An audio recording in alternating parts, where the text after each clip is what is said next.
Here's the real secret to silencing your inner critic.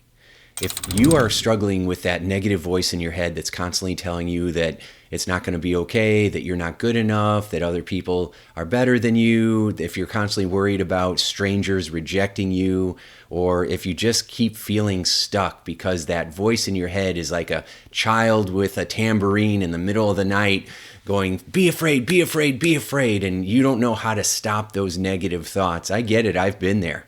I've also been a hypnotist for 30 years, and I have learned that there's something that will work when it comes to changing the way that you think and something that will not work. And so let's start with the thing that doesn't work. The thing that doesn't work is you arguing with yourself, right? So you trying to ignore those negative thoughts are just going to make them seem louder. So when people try to meditate, for example, they just feel more frustrated afterwards because they can't get themselves to quiet their mind. Or you try to use affirmations and you tell yourself, I'm a millionaire. And then all of a sudden you look in your wallet and you got $2 in there and you're like, you're lying to yourself. You're a fraud. You're just, faking it till you make it, but you're just a fake. And so it just really, that voice just kind of gets worse. And so then we go to therapy. And in therapy, we use cognitive behavioral therapy, which is like positive thinking on steroids. We try to reframe situations. We try to look at situations in a different way. And that can be helpful. The problem with it is that you can logically and analytically understand that what you're saying to yourself is mean or harsh or that you shouldn't do it, but it still feels the same. And so you can be working on yourself for 20 years and still have that sick feeling, that anxious feeling that comes up inside that drives the negative thoughts. So it's kind of like having a barrel of water. And you add this water into the barrel, but it keeps leaking out. And so what most people do is they try to put more water in the barrel, just more affirmations, more vision boards, more personal development videos. There's just more and more water in that bucket. But the problem is that there's a hole in the bottom of the bucket. So no matter how much you add, it just keeps leaking right back out. So what we have to do is we got to patch the hole, right? You got to patch the hole first. And so where do the negative thoughts come from? Well, the negative thoughts come from the beliefs that are formed in our childhood.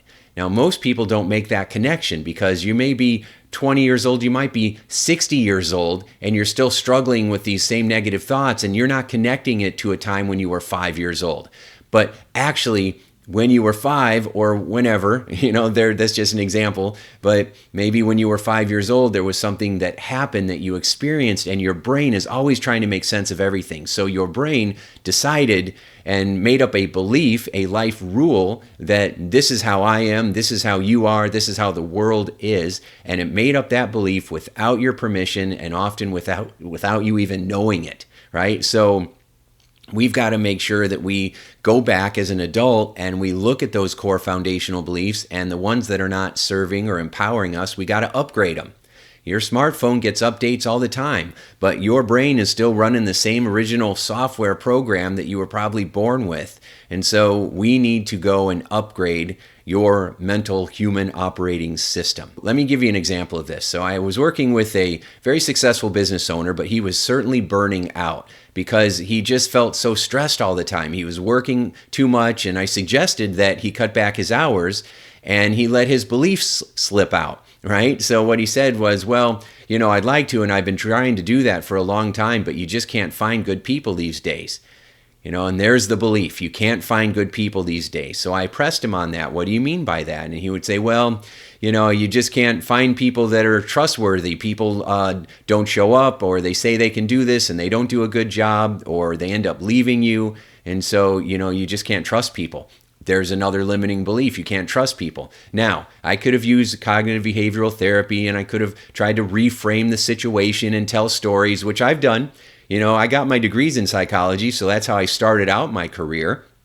And, so I would tell him about the farmer who had the horses, and he heard a ruckus outside, and he came outside and part of his fence was knocked down. And so the horses had run away, and his neighbor was there, and he's like, oh, that's bad. But the wise farmer said, well, how do you know? And the next day they heard a ruckus, and all the horses had come back and brought these wild mares with them. So now he had twice as many horses, and now he was wealthier. And his neighbor was like, oh, that's good. And the wise farmer said, well, how do you know? It's all about this idea that that you don't know if it's going to be good or bad, and so it doesn't matter what shows up. What matters is how you show up, and it's all about your attitude. That all makes sense, right? And it can be inspiring, but it doesn't feel better, right? Yeah, I know, but that's what people say. I know, but, right?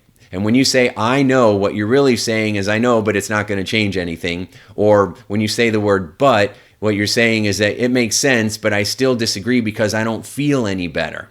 Because we think we're logical beings, but we're really feelers. We're really emotional beings. We go more by how we're feeling than anything else. But your feelings are being driven by your unconscious beliefs, not just the situation in front of you. So instead of going back and forth with him, we use my one belief away method to go back and figure out where that belief came from that you can't trust people. So in session 1, we do the awakening, and that's where we go back to that, what we call the initial sensitizing event, right? The moment where the limiting belief was found. And so we go to that situation, and all of a sudden he's 7 years old, and he just got out of a YMCA swim practice. Now he's a little kid, and this is back, in the early 70s, and he's, dripping wet, his hair wet. He comes out with his swimming shorts and his towel, and because that's how he got dropped off. And, back then you just drop your kids off, right? You didn't sit there, you didn't stare at them at the edge of the pool. You certainly didn't get in the water with them, right? People would just drop their kids off and take off and go do whatever they were doing. And so he comes out of his swim practice and he sits down on the curb, and mom's not there. And mom's not there 10 minutes later, and she's not there 20 minutes later, and mom shows up an hour and a half later. In fact, the only way mom seemed to show up, because I guess apparently her social club was more important than picking up her kid at the time. So mom has some issues. And, parents didn't hover over their kids the way they do these days. In fact, we hover over our kids now, and we've developed the term helicopter parents because of how we were raised in the 70s. So anyway, so the swim coach finally comes out after like an hour from doing all the other lessons, sees this little boy sitting there shaking and scared, calls up the mom, and the mom comes, no apologies, no explanation, just puts the kid in the back seat and takes off.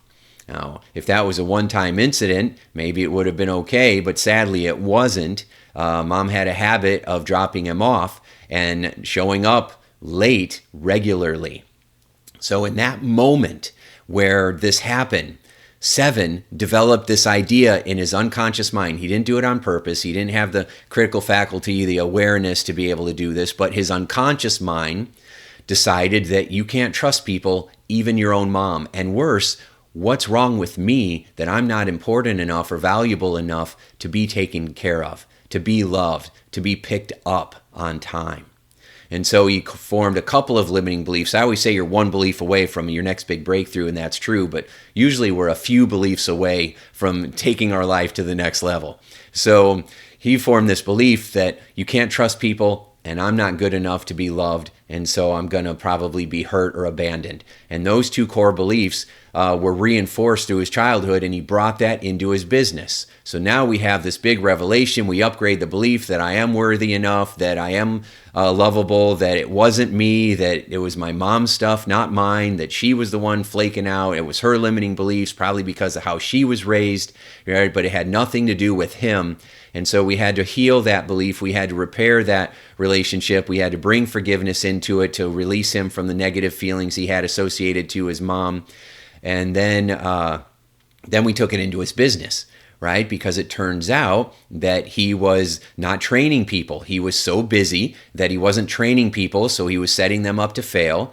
And then he was blaming them for it because he didn't realize that it was him, right? Because you can be really good at what you do, but it doesn't make you a great leader. So he wasn't giving people the right training. He was also underpaying them because he figured they were just going to leave anyway. And so he didn't pay them what they were worth. And he wasn't building a culture of support. He was attracting other people to him that would fulfill that negative self-fulfilling prophecy. So if you're an untrustworthy person or you are mistrusting, then you're going to attract people that are going to disappoint you and ditch you and let you down, right? So he who creates the lock creates the thief. And so we don't recognize how much our beliefs are projected out into the world. You don't see the world as it is. You see the world as you are.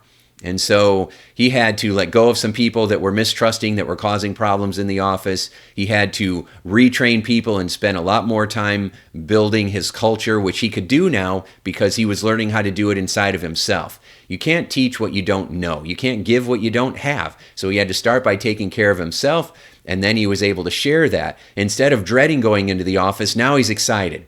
Instead of saying, oh, I'm just going to stay late again and make everybody in my family mad at me, instead, I'm going to teach people, I'm going to spend the extra time teaching people how to do this right the first time.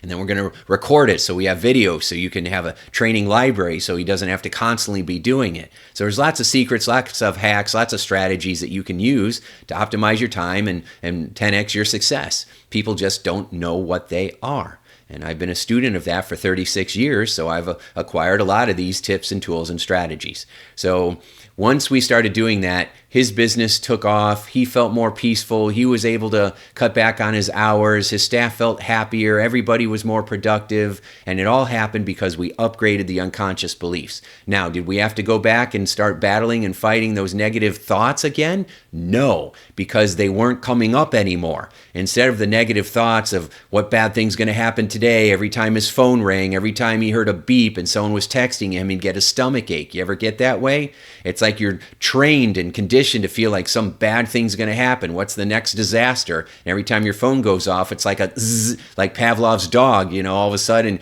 the phone dings and you go, what bad thing is going to happen next? And because you have these beliefs, you have all this evidence. Well, I think this way because of this and this and this. Well, what if because of how you thought originally, it's caused you to look at these situations in a specific way? It's not because of the situations, it's because of the beliefs. When you upgrade the beliefs, you upgrade your life. So I hope this helps you. And I want you to take a look at the beliefs that you might have. Ask yourself, what would I have to believe to feel the way that I'm feeling? And then think about where that belief might have come from. And then if you need help, you can reach out to a hypnotist, or you can call us and we'll help you with our One Belief Away method. And or you can just subscribe and continue to watch these videos as you learn how to use the power of your mind to create your life by design. Remember, you're just one belief away, or maybe a couple beliefs away from your next big breakthrough. Thanks so much. Talk to you soon.